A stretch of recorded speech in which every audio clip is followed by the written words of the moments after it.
Welcome to Healing with the Diamonds podcast. This show features Larry and Lynne Diamond, along with guests who are passionate about helping families heal together. Through personal stories and powerful conversations, you'll hear real-life experiences and practical tools for reclaiming health. Please note, the information shared in this podcast is for educational and informational purposes only. It is not medical advice, diagnosis, or treatment. Always consult your healthcare provider before making changes to your health routine. If you're enjoying Healing with the Diamonds podcast, we'd love your help spreading the word. Leaving a quick review or rating on your favorite podcast platform helps others find us and helps more families start their own healing journey. Thanks so much for listening. Now, here's today's episode. Hello, everyone. I am Larry Diamond. And I'm Lynne Diamond.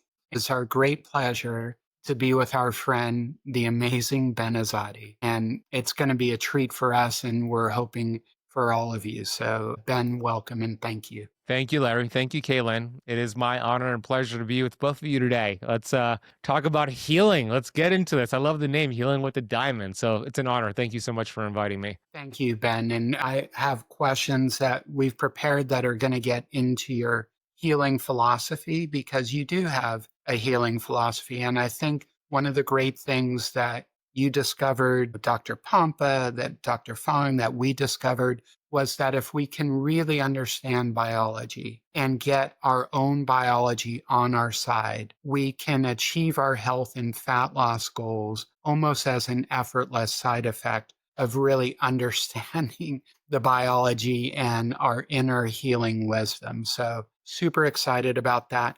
But I did want to start with you finding your whys, because as we know, when someone can connect with their whys, they become near unstoppable. Can you take us through your personal finding your whys journey, which I know motivates you to this day? Absolutely. Yeah, the why, when the why is strong, the how becomes clear, like Jim Rohn used to say. And so many of us in this health space, you two included, have gone through many pains, and it has revealed the purpose and then eventually the promise and, you know, the message that you want to deliver to the world. And that's a similar case with myself. Of course, I was very unhealthy growing up, eating a standard American diet, and we know how toxic those, we'll call it food, but they're really like food-like substances are. And as a kid, my mom actually worked at Kentucky Fried Chicken, two different KFCs, and she did the best she could do making ends meet. You know, my parents were divorced, and she would bring home Kentucky Fried Chicken. I was a happy kid eating that, of course, but little did I know it was really leading to poor health.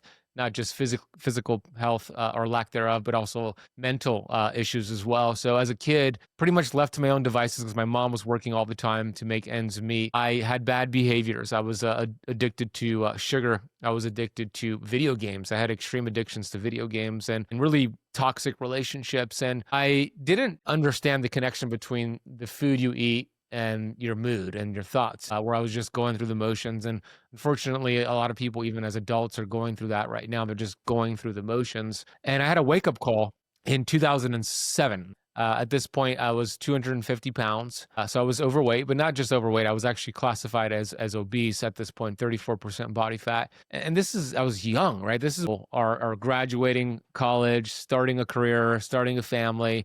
Not me. I was on the internet looking for ways to end my life because I was tired of suffering and being in pain every single day. I just thought the easy way out was forcing myself out. And every time I explored that, I kept thinking about my mom. I kept thinking about, man, I would devastation for her if I went through with that. So it stopped me, and it forced me to figure things out. And that's, you know, rock bottom, and everybody has a different rock bottom. I know you two have gone through rock bottom as well. When you get over that, a blessing in the rock bottom, it's really hard to see it when you're living in it, but it forces you to figure things out. I knew I was not going to take my life because I didn't want to do that to my mom. And then I knew I didn't want to feel like that every single day. But Larry and Lynne, like for so many people, I looked for solutions through the conventional path. I made appointments with my doctors and I explained to my doctor, we did lab work and it showed I had high blood pressure, high blood sugar levels, chronic fatigue. And the doctor, my doctor never asked me the question, what are you eating, Ben? Or let's talk about your lifestyle. The questions he was asking or thinking, and then eventually he made a suggestion was, what can I prescribe for this 23-year-old man?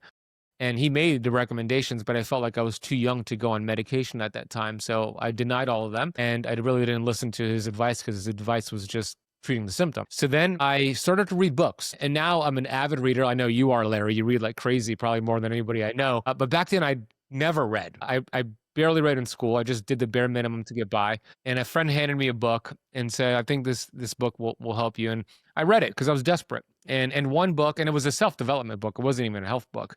But one book led to a second book, and then a third book. And then I started to discover authors like Dr. Wayne Dyer and Bob Proctor and Tony Robbins. And, they would share things in their books that really got me excited. It opened up a whole new world I didn't know existed. And there were so many things I learned from. I stopped blaming my genetic, my slow metabolism, my enabling family members. It was all about me pointing fingers. And the old adage, when you point a finger at somebody, you have three fingers pointing back at you. And Dr. Wayne Dyer said a couple things. He said, if you continue to blame other people for your problems, you would have to hire a psychiatrist for everybody in your life in order for you to get better. And I thought, damn, that's not realistic. So, the first step was, all right, I am responsible. I'm making the decision to put these foods in my mouth. I'm making the decision to choose these thoughts, these toxic thoughts. I took ownership and responsibility. And then once I took the ownership, so for me, the first change was that responsibility. I started to eat real food. I started to move my body. I didn't know about keto back then. I didn't know really about fasting back then. So this is 2007, 2008. Although it was out there, I didn't come across it. And then I lost 80 pounds in 9 months. I went from 34% body fat at my highest to as low as 6% body fat at my lowest. And it's cool to have, that physical transformation, but more important than that, I'm sure both of you could relate. It was the mental obesity that I was able to overcome, and the depressing thoughts that I had that started to go away. And that's what got me into the space, the health space. That was 17 years ago. And of course, there's been different iterations of what I've learned and teach, and I continue to unlearn and relearn. But it was the why. I keep reminding myself of the why. Like so many people who are listening right now, if you're going through your own version of rock bottom, it's a blessing. It's a blessing. The first step is to take responsibility, get some momentum. I was saying at the beginning, remove the interference and the body will heal itself, whether you are 20, 70, 50, heck, 90 years old. God built the body to be self-healing. We just have to identify what's interfered with it, which we'll talk about today, and then remove that interference, and then the body goes to heal itself. I love this. And I realize that the standard modern diet, like you called it, and the food-like substances was its own solution. Once I connected my quality of life and mind, body, spirit, and soul, a low quality of life, and literally, like you said, almost sleepwalking, not living as me. Once I connected it to the standard modern diet rather than genetics or that a solution was in a pill, that was really the key step to successful lifestyle change. Once I made that connection, that the suffering was the standard modern diet, and I no longer wanted to suffer. So it sounds very similar. Now, my question is, how did you then find out what is more well known now, in large part thanks to you, that fat is healthy and low carb, and especially if someone is insulin resistant and metabolic syndrome? How did you start finding that low carb healthy fat is a whole game changer? It was in around 2013 where I was actually coming off of a vegan diet. I was experimenting with the vegan diet for a year and a half, which made things actually worse for me. And I was exploring different dietary approaches, and that's where Mercola back then, and Dr. Mercola, he's kind of been a pioneer in the space. He was promoting a high-fat, low-carbohydrate diet, which interesting is actually he doesn't promote that anymore, but that's besides the point. But he was promoting that, Dr. Papa as well. This is when I was becoming familiar with Dr. Pampa's work. There were a couple other people like Mark Sisson, who I know you're familiar with, and Dave Asprey had his Bulletproof Diet books. And then I got into the work of like Stephen Phinney and the science and art of low-carbohydrate dieting and exercise, and some of the work from these pioneers in the keto space. So it made a lot of sense to me that we're designed to use fat for energy. And when we eat high carbohydrates, it blocks us by raising insulin to prevents us from tapping into that fat. And we're essentially burning sugar, not fat. So that made a lot of sense to me. So I adopted that full approach. I went into a very, very high fat, low carbohydrate approach. And I also started doing intermittent fasting at the same time. And it really was a game changer for me. I noticed a difference right away. I felt more mental clarity, less brain fog, less inflammation, better sleep, better recovery in between workouts. And it was really exciting because this is the first time we're actually started to experience true cellular health. And of course, there's been different versions of keto and low carb and even fasting since then. But that for me was the starting point back in 2013. Yeah, I'm glad that you talked about there have been different versions, because one of the things that Larry and I found as we continued our journey, that carb cycling and diet variation became really important to us and continuing to be successful. And so can you, for those of our listeners who aren't familiar with that, can you talk a little bit about carb cycling and diet variation and what that means to you? Yeah, absolutely. And Dr. Pompa, of course, played a big role with that, and such a smart guy. He would always talk about, and still does talk about, diet variation, that term, which is kind of like seasonal eating. And we have a problem in the US where 93% of Americans, according to a 2022 study, 93% of Americans are metabolically unhealthy, meaning they're stuck burning sugar. And there's nothing wrong with using sugar, in other words, glucose, as a primary fuel source, unless you're always using sugar and glucose as a primary fuel source. That's the problem. So those 93% of Americans, they're what I call in the book, they're in a keto deficiency. They forgot how to burn fat. We are born into this world as a baby. Babies that are breastfed are actually naturally in a state of ketosis. Breast milk has saturated fat and cholesterol. Yeah, there's lactose and sugar, but the baby is so efficient. It's naturally kind of keto flexing. It's going in and out of ketosis to help that neurological development of the baby's brain. So for most people, it's a matter of shifting them away from burning sugar to burning fat. But then we have the people in our kind of low carb keto space who are saying we should only burn fat. And that's the primary fuel source. It's the only fuel source. To me, it's just another form of metabolic inflexibility. It's just an extreme different version of it. So I'm more of a fan of metabolic flexibility, right? The Mark Sisson approach, where, yeah, some days I want to burn fat. I want to use ketones as fuel and get all the benefits. And then other days I want to burn sugar intentionally. I want to eat healthy, whole carbohydrates, which is what a keto flex day is.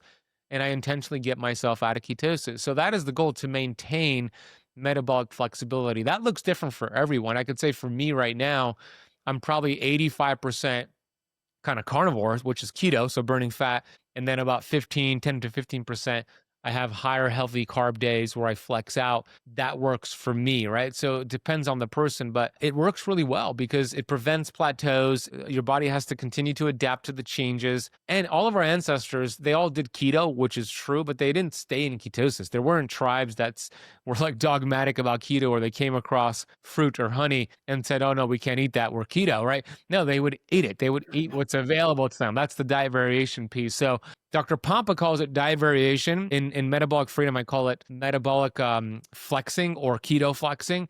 So there's different ways that you can do it. And I'm glad that both of you practice the same thing. Yeah, it was pretty amazing. I was just using my intuition. And so I do like potatoes, organic potatoes, but I kind of realized that I was very insulin resistant and took them out for the first 4 or 5 months willingly. Became fat adapted. My triglycerides are now always under 50, but in just months, they went from 200 to 95. But then before I could reach any plateau, I was much healthier. I'm like, let me bring a potato back. And then I swear the next week, I had my biggest weight loss ever, both in inches and on the scale. I'm like, what is going on? And why don't I have a potato once every 2 weeks or once a week? And that got me all the way to goal. So I didn't know what I was doing. My body knew what it was doing. And I guess I was listening to the signals of my body. You mentioned, I love these terms. We're both a fan of Mark Sisson and becoming a fat burning beast and fat adapted. And then he's a huge fan of metabolic flexibility. So you are so great at taking the most cutting edge science, what could be complicated science, and make it very understandable. I've become a real fan of your 20-minute podcast where it's you, and he's a great communicator. So you're a role model there. So I try and simplify as well. So let's say we have somebody who is one of the 93% metabolically inflexible, somewhere on the spectrum of metabolic syndrome. What should they do that first month of their journey? And I tell my clients it typically takes 3 to 6 weeks to become fat adapted. That's the term I like. So walk us through what somebody should be focusing on that first, let's say, 3 to 6 weeks. Yeah, thank you, Larry. Yeah, that's the goal, right? To get them fat adapted. Right now, they're sugar adapted. They're not fat adapted. They forgot how to burn fat. So the goal is to first lower the carbohydrate intake because we need to lower insulin. Insulin is the hormone that's not a bad hormone, but when it's elevated, you're storing fat. It's an energy sensor, and carbohydrates by far raise blood insulin versus protein and fat, especially processed carbs, but all carbohydrates do.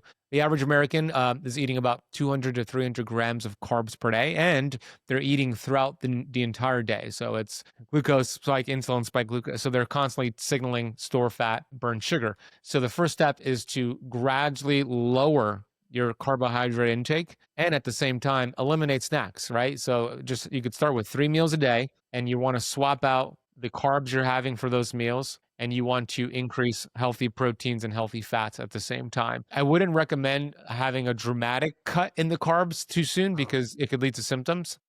So I would say a gradual decrease. So maybe if you're consuming 200 grams of carbs a day, maybe by day 7, then you're under 50 grams of carbs per day total, not net, but total. So give yourself some, every day cut it by a little bit. And at the same time, you're increasing fats and proteins. When I say fats and proteins, like animal protein, animal fat versus like, of course, artificial fats or rancid processed fats. The next thing I would do in that protocol is I would get in my minerals and electrolytes because as you lower your carbs, you're going to lower insulin. Great. You're also going to shed a lot of excess water weight. Great. But then you lose these minerals and electrolytes. So you want to be really intentional with getting in your minerals and electrolytes as you're making this shift. And you should be burning fat, doing this 7 to 14 days in. It's a simple first step. Now, the next thing I would pair on top of that, if we want to keep going and priming this metabolism to get fat adapted, then I would pair intermittent fasting. I wouldn't do fasting right off the bat. I would first get familiar with lowering carbs and eliminating snacks. And then you could take your eating window. Let's say it's 12 hours that you're doing because you're having breakfast at 8 a.m. for this example, lunch at noon, and then let's say dinner at 8 p.m. So that's a 12-hour eating window, 12-hour fasting window. Then you would either push your breakfast an hour out or bring your dinner down. I think the dinner down is going to be better for you, but either way that works for your schedule. And then you practice 13 hours fasting. And then you could change it to 14 hours fasting, kind of build up that fasting to get to like an 18-6 is a good general protocol for most people to have enough time in a 6-hour window to get your proteins and fats and feel satiated and then have 18 hours of being in a fasted state. So pretty easy, I wouldn't make all the changes all at once, but just chip away at it, get some momentum. And like you said, Larry, 3 weeks in, you're going to be burning fat instead of sugar. You're going to be fat adapted. I love that. I wish I had you and known about the electrolytes and Happens a lot. Yeah. And I think it's important to note because some of the people I spoke to about this experienced, what some people call the carb flu. And that caused them to say, oh, it doesn't work for me. I feel really bad. So I'm going to stop. I love that you talked about intermittent fasting, maybe more tailored advice for women who either who are still cycling or peri or postmenopausal women in relation to intermittent fasting or what they're doing differently. Yeah. To your point, Caitlin, women definitely practice fasting differently than men. And then women who have a menstrual cycle practice it differently than women who are postmenopausal. So for the cycling women, the week before, 7 days before is what you don't want to do much keto or fasting. The week of the period is where you could actually be more aggressive with your fasting schedule and ketosis. So those are two considerations for the cycling women. For postmenopausal women, this is a time where stress is important, meaning when the ovaries go into retirement, they shut down, and then the adrenal glands is the other organ that picks up the slack. And fasting is a stress, and it's true, and it drives me crazy when I hear people say women should not practice fasting because it's too stressful. It's not an accurate statement. It's like saying women should never exercise because it's too stressful. Well, it's not really the exercise it's if you're doing too much exercise and not adapting to it, right? Same thing with fasting. There's a lot of nuance here. So women who are postmenopausal tend to be more insulin resistant. So fasting actually works really well for them and ketosis. However, they also have more stress because their adrenal glands have a heavier workload because the ovaries have shut down. So one of the things that I teach my students that are postmenopausal is to find ways to get oxytocin throughout their day-to-day, because when oxytocin goes up, which is a love chemical hormone, cortisol drops. So being next to each other like you are, touching shoulder to shoulder, hugging, exactly, being with your dog. These are all ways to raise oxytocin. And heart rate variability is something that I would recommend you track as well, because it's showing you how well you're adapting to stressors in your life, whether it's work stress, a fasting stress, a biohack. And everybody's heart rate variability is different. Heart rate variability, for those who don't know, it's different than your heart rate. This is looking at the variability in your heartbeats, and it's looking at your sympathetic nervous system, which is your fight, flight, adrenaline, go, go, go, versus your parasympathetic nervous system, which is rest, digest, detoxify. We don't want to be locked into either one of those. We don't want to be too sympathetic or too parasympathetic. So with your heart rate variability, you find your average by, let's say, using like an Oura ring or whatever you want to use to track it. Get your average for 7 days. And then if you start to apply fasting and you're noticing your HRV is declining, that might be a sign that the fasting schedule you have is too much. Your body's not adapting to it.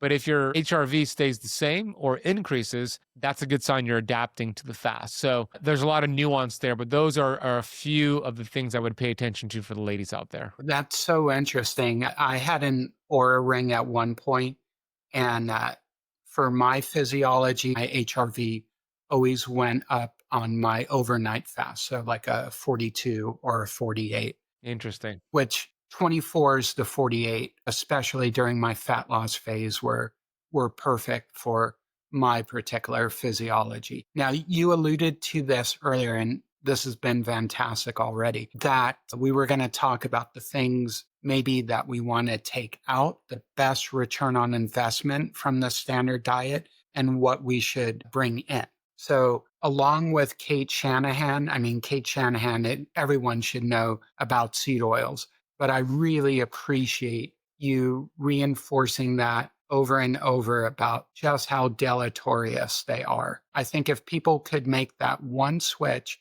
and the great thing is butter tastes amazing. So if people could just make that one switch. And we do have a rule. Well, we're whole real food at this point, but I would encourage my clients, if you're buying things still, that have ingredients, if it has a seed oil, it just goes back. Don't bring products into the house, I would say, including for kids, if at all possible, that have seed oil. So let's talk best things to take out and best things to bring in. Yeah. To your point, that's a good starting point. A really, really important starting point are these seed oils, these processed fats. They're everywhere. Dr. Kate Shanahan is an incredible resource, and she has a great book, Dark Calories, which goes into the history and the science of this. They're in 80% of our food supply, these seed oils. They have a stamp of approval from the American Heart Association, unfortunately. And they were originally used for like machinery lubricant, first and foremost. And if we looked at the production of these, the global production of these seed oils from the early 1900s to now, it's just huge rise, dramatic increase. And they're also called linoleic acid,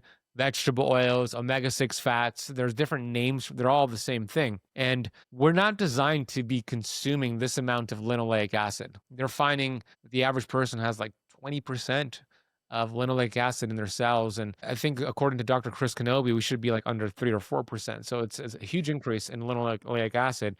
And they're really inflammatory because they're very unstable. They're polyunsaturated fatty acids. So the word poly means many. So that means these fats, these seed oils, have many double bonds. The more double bonds a fat has, the more unstable they are, the more reactive these fats are to 3 primary things: oxygen, pressure, and heat. Okay, then we have to ask the question, how do they process these fats? Okay, they process them with oxygen, pressure, and heat, the 3 things that destroy the integrity of these fats. It's rancid. It goes rancid during the processing of these fats.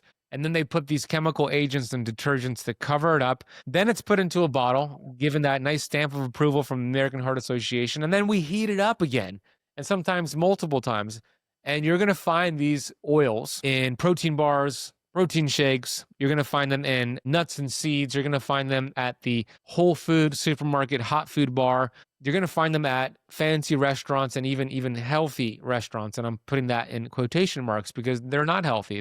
All these restaurants cook with them because they're cheap. That's the reason why.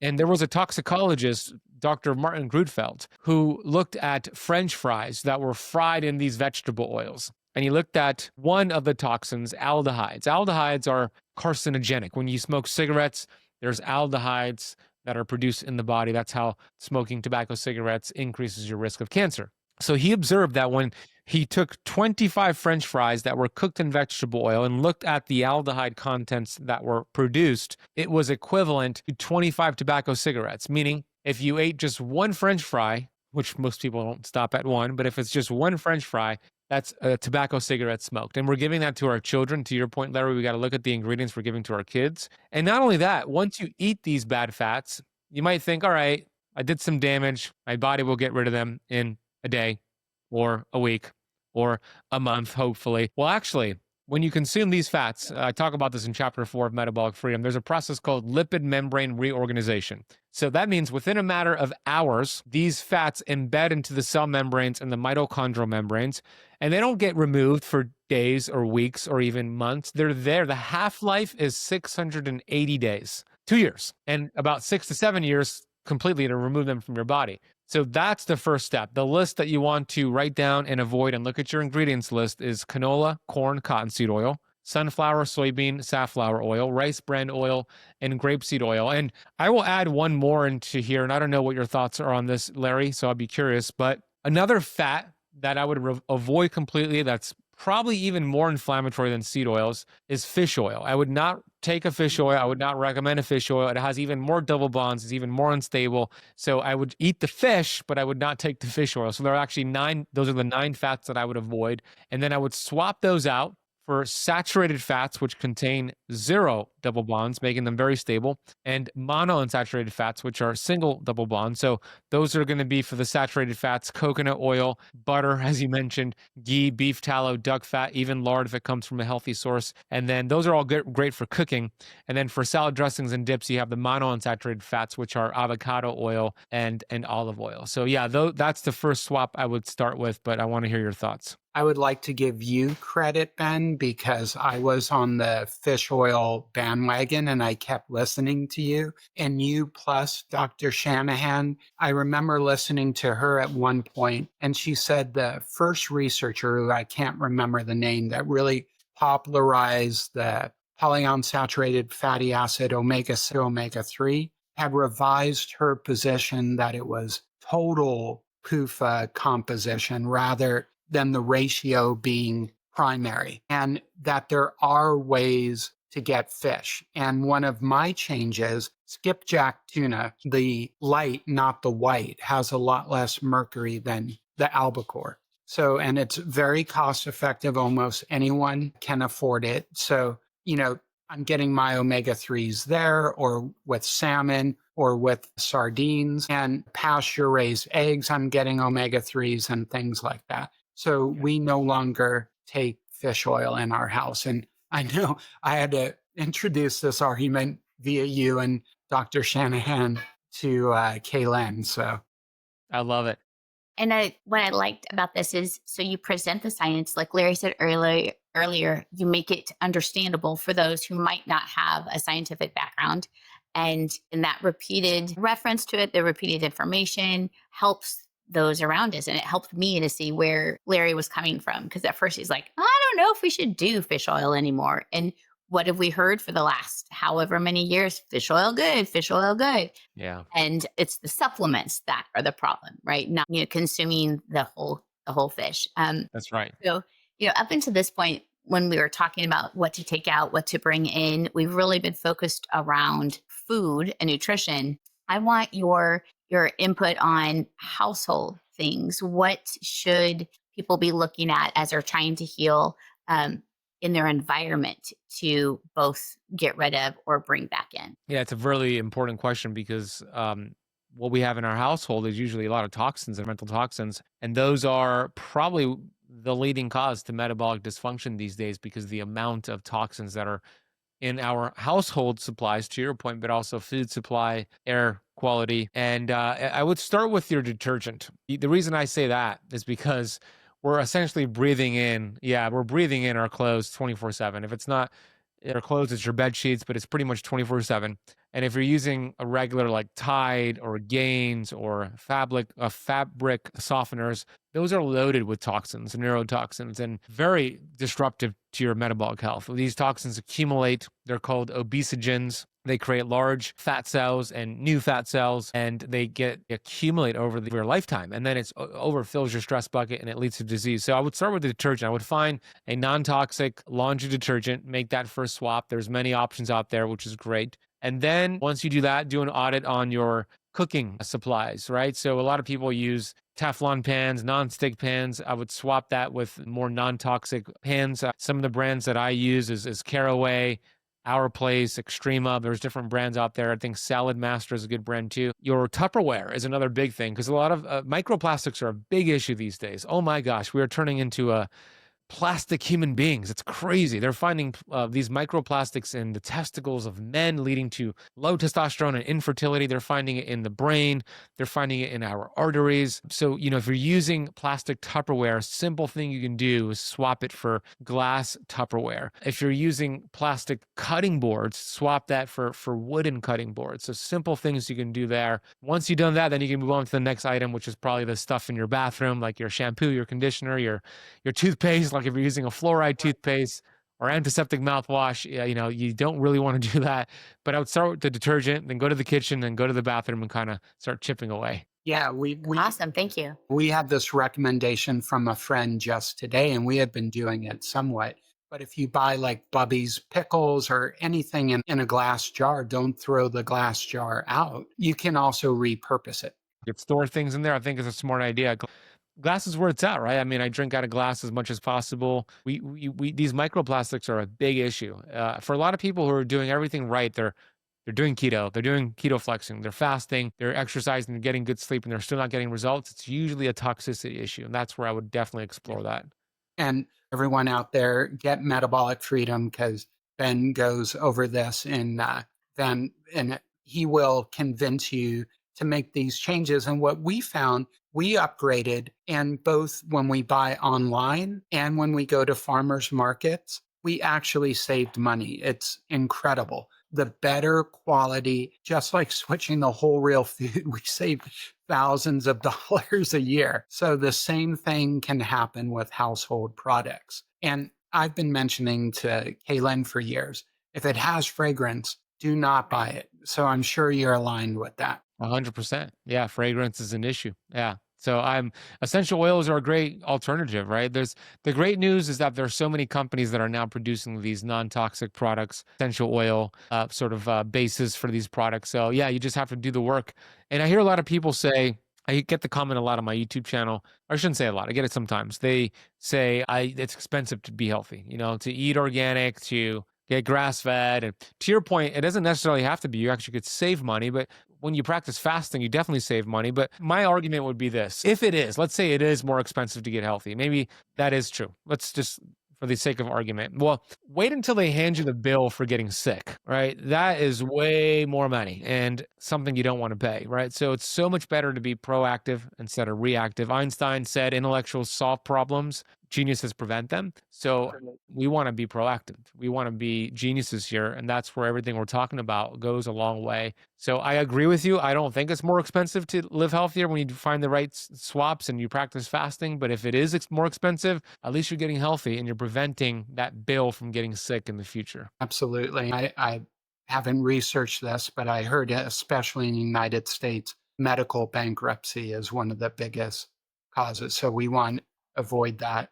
Yeah. You are bringing in additional things to be aware of to get the most out of our efforts. Like you said, people do intermittent fasting, they do whole real foods. Another blocker of both health and fat loss is stress and cortisol. And particularly for me, you've also been my guru for this. I enjoy coffee, and I don't plan to take coffee out, but I'm incorporating many of your suggestions. So for people that do enjoy coffee and coffee with caffeine, what are some of your suggestions that we can enjoy that, including me, in a healthy way? I love my coffee too, Larry. I'm with you 100%. And coffee could be terrific if it's a good brand. Medium roast coffee has the most amount of chlorogenic acid, which is a really powerful polyphenol, great for liver detox, great for managing blood sugar, great for fat loss. And that's the right type of coffee, right? If you go to Dunkin' Donuts or Starbucks or Peet's Coffee, that's not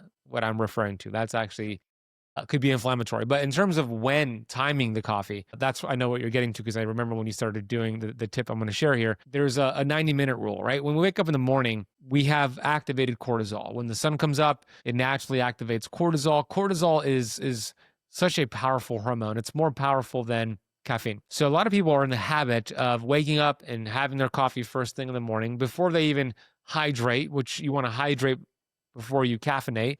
And even if you do hydrate, but then you have your coffee, cortisol is elevated at that point. But around the 90-minute mark after waking up, an hour and a half, cortisol will begin to taper down. That would be the ideal time to have your cup of coffee or whatever has caffeine in it, because then you're going to get the biggest bang for your buck. You're not going to have 2, 3, 4 cups of coffee the rest of the day and get other stimulants to try to get by the day. Because when you have it first thing in the morning, it's not long lasting. Cortisol overpowers it, and you're going to probably have to drink more caffeine the rest of the day. But when you wait an hour and a half after you wake up, you won't have that issue. So if you are drinking 3, 4, 5 cups a day, you might find yourself, sticking to 1 or 2 cups when you wait an hour and a half. And if you have a meal before that coffee. I don't do that because I fast in the morning typically, but if you have a meal before coffee, especially for women, that could also help as well. But with the cortisol piece, we've all heard of the cortisol belly. Dr. Berg always talks about that. I remember him always talking about the cortisol belly. And the cortisol belly is a real thing, because it turns out that there are twice as many receptor sites for cortisol in your visceral fat versus your subcutaneous fat. So visceral fat is, of course, the fat around your organs that applies pressure. Liver fat, pancreas fat, heart fat. It is the worst fat that we want on the body. And there are twice as many more cortisol receptor sites in that visceral fat than like subcutaneous fat, which is the fat that's not dangerous. So the more stress you have, the more it activates that visceral fat. That's how stress leads to, of course, that cortisol belly. So the best way, the single fastest, most effective way to lower your cortisol levels is with, I mentioned earlier, oxytocin. But the best way to get oxytocin, in my opinion, is with vitamin G, is with what I call gratitude, the feeling of gratitude. Because the second you practice, I don't like the word practice for gratitude. The second you feel gratitude, there's a difference between practicing gratitude and feeling gratitude. The second you feel gratitude, you boost oxytocin and lower cortisol. So the more you get that vitamin G throughout the day and get your gratitude in, the better you're off you're going to be, right? So I know this was kind of a long-winded answer to the coffee question, but I wanted to dive in. The gratitude there. Yeah. Welcome to Lynn's world. And we were actually going to talk about vitamin G and vitamin P, but go ahead, please continue. I love it. Yeah, vitamin G, and I talk about it in depth in chapter 10, my favorite chapter in the book. It's not woo-woo. There's so much science, and I've noticed that those who are more left brain analytical, facts and figures, like engineers and lawyers, they have a hard time with like manifestation and gratitude. So they want to see the science. So the science is there. So UC Davis has a study showing that individuals who take vitamin G, practice gratitude, feel gratitude, they have healthier blood pressure levels, healthier A1C levels. Harvard has a study that they published in JAMA. This is probably the most comprehensive study ever done on vitamin G. It looked at 49,270 nurses, and it showed those who took vitamin G every single day had a 9% reduction in dying from all-cause mortality versus the nurses who didn't take vitamin G, and a 15% reduction in dying from cardiovascular disease. There's also a study from Martin Picard looking at the mitochondrial health of caregivers. Now, caregivers, that's a tough job. There's a lot of stress there, dealing with a lot of serious situations as a caregiver. And they use something called the MHI, the Mitochondrial Health Index. And they essentially showed in the study that the caregivers that took vitamin G at night, when they measured their mitochondrial health the following morning, had healthier mitochondria versus the caregivers who didn't take gratitude, who didn't take vitamin G. So it supports mitochondrial health, raises oxytocin, lowers cortisol, helps with blood pressure, helps with blood sugar. It's free. There's no upper limit. And I would say the best time to take it is when you wake up in the morning and right before you go to bed. In ancient wisdom, all ancient cultures knew this. That's right. For sure. It's an ancient healing strategy, just like ketosis, just like fasting. Along the lines of talking about stress management, one of the things I really liked about one of your podcasts is you talked about sleep hygiene. And that's one of the areas I can improve in greatly because, frankly, that's where I struggle the most as a mom. And moms, I was talking to another mom yesterday and she said, after her kids go to sleep, that's when she feels like she can scroll on her phone. She doesn't want to be on her phone when her kids are there. She wants to be present for them. So we're talking about the importance of sleep hygiene. So coming from your perspective, and first of all, why is sleep hygiene important? And then what are some ways that we can incorporate those sleep hygiene habits easily for a family atmosphere? Yeah, it's really important. Sleep is the I call it the Swiss Army knife of the metabolism. It does so many things. And when you're not getting quality sleep, everything downgrades. Your entire metabolism downgrades. And we've seen that through numerous studies. I mean, they've taken healthy men who are not overweight, who are not insulin resistant. So hard to find those these days, but they took these healthy men and they sleep deprived them by giving them, they slept less than 5 hours a night. And after just 7 days, they had lower testosterone levels and blood sugar levels that were creeping into the pre-diabetic, and then eventually it would have gone to the diabetic range just by changing nothing but getting poor sleep after 7 days in healthy men. We know the next day when we get poor sleep, we have higher levels of the hormone ghrelin, the hunger hormone ghrelin, lower levels of the satiety hormone leptin. And so we're less satisfied, we're hungrier. We're going to make terrible decisions because the brain is starving for glucose, so it wants sugar. That's a vicious cycle. So sleep hygiene, Kaylin, is important. It's the foundation of health. You know, the example you gave of the mom, and I know a few moms that have the same situation. They don't want to be on their phone in front of their children, which I get. That's smart. If you're going to be on your phone at night, there's a couple things you can do. You could wear blue light blocking glasses, the red ones I wear at night. There's also a feature on your phone. Where is my phone? If you have an iPhone, you might be able to do it for the Droid, but there's a feature that when you tap it 3 times, let me see if I can do it here. 1, 2, 3. There you go. You see that? So when you tap it 3 times, it turns the screen red. So if you don't have the glasses, it already turns it red. So there's a feature there. You could look it up on how to do that. I would say the biggest thing you can do to improve your sleep quality, I actually have a podcast and YouTube video coming out on this soon. I just recorded it this week, is to give yourself 3 hours of fasting before bed, right? No food, at least 3 hours of fasting before bed. What was that, Larry? Well, I've been telling her that. Yeah. And myself, Yeah, it's so important.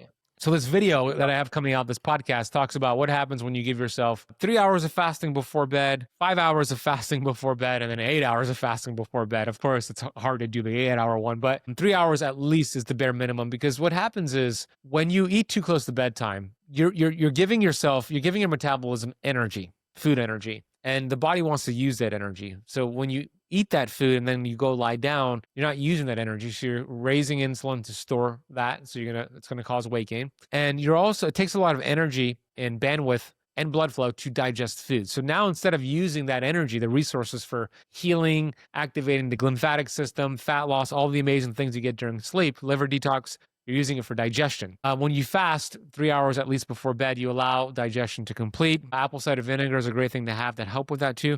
And then you allow more of the healing to take place during sleep. You also, when you eat before bed, it raises your body temperature, which you don't want because your body temperature needs to drop 1 to 2 degrees to get into deep sleep. And it raises your heart rate, which you also don't want because it's a sign of not recovering. But when you give yourself 3 hours of fasting before bed, so if you go to bed at 11, kitchen is closed at 8 p.m., or if you do a 5-hour thing, this is what I do most days, 11 p.m., my bedtime's 10 p.m., so I'm usually done eating by 5 p.m., then you have more time for digestion. You're going to notice if you track your sleep, like with an Oura Ring, an Apple Watch, whatever it is, you'll have more deep sleep that night, more REM sleep that night. Your resting heart rate will drop that night. Your HRV, which is that heart rate variability we spoke about earlier, will increase. So that is one of the best things you can do. No food too close to bed. And if you are having screen time, either wearing blue light blocking glasses or putting that feature on the iPhone where it automatically turns the screen blue to red. Love it. I like lots of philosophy and I like Taoism. And there's a term you and our audience can look up, BIGU, BIGU. And it was both intermittent fasting and grain avoidance. So they were avoiding grains and they practice early time restricted eating. So there's the ancient Taoist saying that if a person eats too late in the day, they only consume 1/3 of the food. The other third goes to their doctor. The other third goes to their hospital. Wow, so, that's good. Bijou. I'm on board with that. I love that. Yeah, BIGU.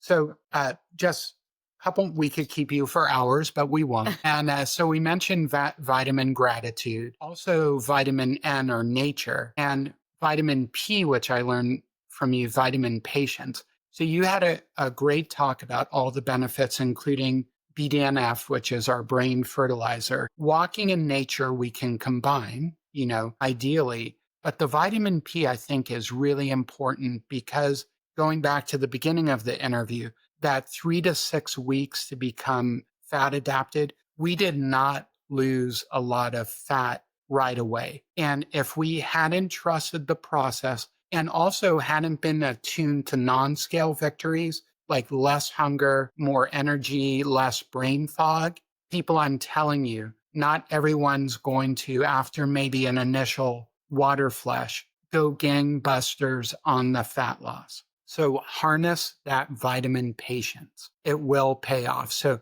maybe vitamin N, nature and walking. There are, of course, many other things we can do outside, and that key vitamin patience. Well said. Those are the vitamins, G, P, and N. Yeah, you're absolutely correct. And it took years for us to get to that point of whatever weight we're dealing with and symptoms. So it's not going to happen overnight. It's going to happen over time. And you mentioned the non-scale victories. Those are more important than the number on the scale. The weight loss is a side effect of getting healthy, right? We don't lose weight to get healthy. We get healthy to lose weight. That's where the whole calories in versus calories out argument is flawed because it's treating the symptom of being overweight. Nobody has a weight problem. It's a weight symptom. So it's about getting healthy. And the non-scale victories focus on the health, more energy, better skin complexion, better sleep, less hunger, as you mentioned. The weight will come off. And that's where the vitamin P, the vitamin patience comes into play. And nature is always a great idea to get out in nature. I know that you guys are in Austin. I'm in Miami. So we have fairly good weather. I mean, the weather in Austin is actually pretty wicked with the storms. But other than that, you're not living in like Canada where there's snowstorms. Is Correct. my point. Yeah, and it's not as bad as some places north. Exactly. So we're blessed to be able to go outside, and it's a sunny day. I see the sun's shining. But the more you can get out in nature and just be out there and not be on your phone, but just be out there in nature and disconnect. If you have a dog, it's a blessing because it forces you to get outside. Hopefully, you said 3 dogs. I think I have my dog, and I'm going to walk him now. But when birds are chirping, I learned this from Alina, who's on my keto camp team.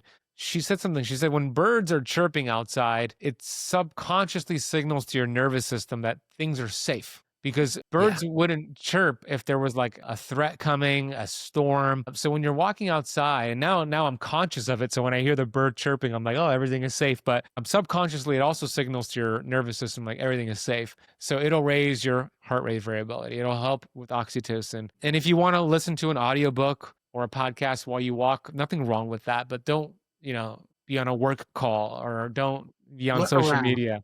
Yeah, exactly. Look around. I'm never on my phone. I study a lot like you, Larry, but when I walk outside, I take my phone with me as an emergency, but it's on airplane mode, and I'm not listening to an audiobook. I'm not listening to a podcast. I am just with nature, with my dog, and that's what I do whenever I walk out in nature. So yeah, vitamin N, nature, vitamin P, patience, and then vitamin G, gratitude. Those are the 3 supplements. Well, as we start to wind down, one of the things that Larry and I talk about often that you said when we were on your podcast all those years ago that stuck with us was that people want to change, but they don't want to be changed. Yeah.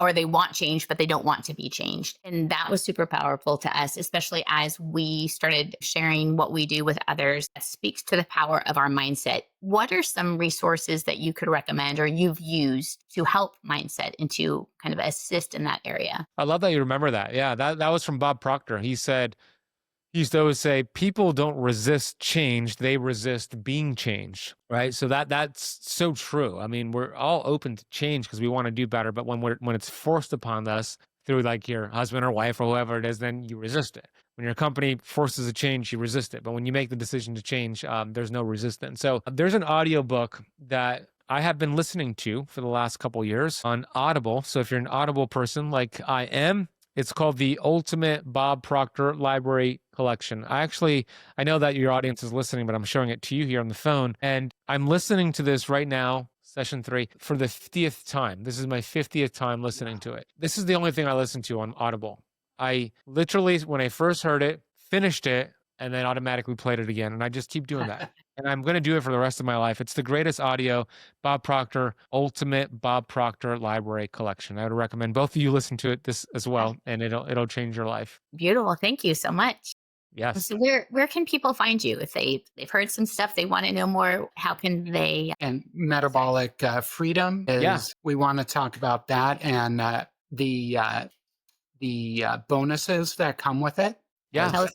Yeah. So the book, thank you for the opportunity, first and foremost. The book is Metabolic Freedom. It's, of course, available everywhere books are sold. But if you want to get these bonuses that we are giving away for free, the bonuses include an entire course on the metabolism, 12 lessons on the metabolism that I recorded myself. And then there are 4 interviews, exclusive interviews in the course with Dr. Jason Fung, Dr. Daniel Pompa, Megan Ramos, and Cynthia Thurlow. If you go to metabolicfreedombook.com, you simply just buy the book through any of those retailers listed, and then you put your name, email, and order number, and you'll be instantly emailed the course with the interview. So it's metabolicfreedombook.com. And then my website, if you want to reach out to me or find my social or anything else, is benazadi.com. Awesome. And it was instant for me. I put my order number in and boom. Boom. Yeah, no credit card required either. We're not doing the old bait and switch. No, it's all completely free. All right. Thank you so much for being with us today. We continue to learn so much whenever we listen to a podcast of yours or get to talk to you one-on-one. So we appreciate you. I appreciate you too. You guys are inspiring. Thank you for the opportunity. Keep healing the world, healing with the diamonds. Let's go. Yep. When any of us get healthier, the whole world gets healthier. That's something that I've lived. It's what we need around the globe. We just need it. It's time to heal. It really is. Amen, brother. All right. So we're going to wrap up this podcast and I will see you on the next podcast.